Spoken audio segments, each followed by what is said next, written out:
So what's happened in the U.S. In the past 4 to 5 years is a phenomenal rise in production. The shale revolution, which is essentially development of new technologies to release oil and gas from trapped in rock formations, has added nearly 1 million barrels per day to U.S. oil production year after year over the past 4 to 5 years. And at the same time, U.S. oil consumption has remained mostly flat, because a combination of reasons, of course, after the financial crisis, economic problems, as well as a lot of natural gas substituting oil as well. And then you also have a lot of fuel efficiency drive in the U.S. and hybrid cars and so on. So what has happened, essentially, even though the U.S. is still producing about roughly half of what it consumes, the rise in production has led to the U.S. backing out a lot of oil that it used to import from overseas. And this oil has essentially now going begging in the markets outside. And at the same time, we've seen demand growth fall quite sharply, especially in Asia. Right. The combination of these factors has led to an oversupply, essentially. Well, this is clearly a supply issue, and bearing in mind the situation and what you've just said, how likely is it that oil-producing countries would cut output, or do you think they will just stick it out?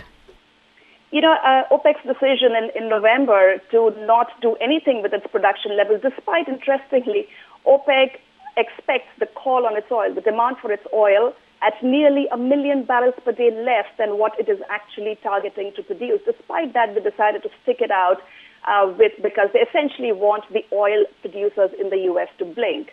My personal feeling is that OPEC is going to stand its ground. We've had some comments from the Saudi oil minister, who holds sway, of course, on OPEC's decisions, mostly saying that oil could go to as low as 20 if it had to, and the cartel would just let the market prices find the equilibrium between demand and supply. Why are they so adamant about this?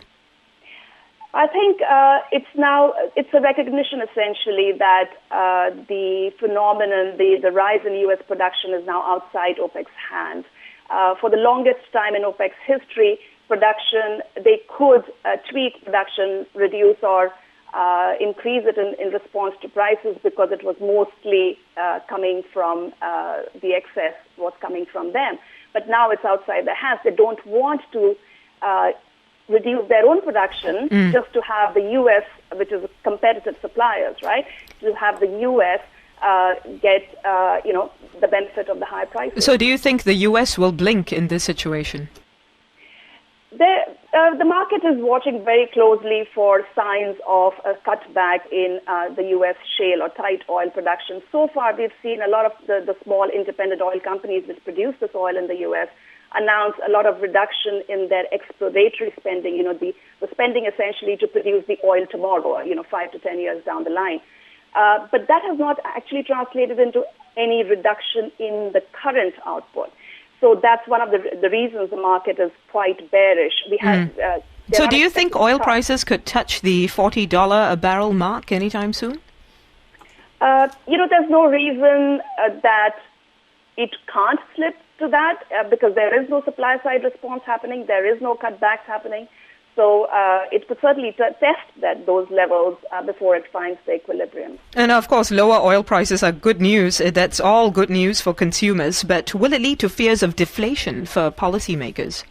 So if you look at Asia overall, it has been a good news because this is the region which is by and large an importer of oil, a net importer of oil. It's also the region of major demand growth in oil. So it's been good news. It's been good news for countries like India, Indonesia, Thailand, and Malaysia, which have all gotten rid of a great portion of the fuel subsidy burden.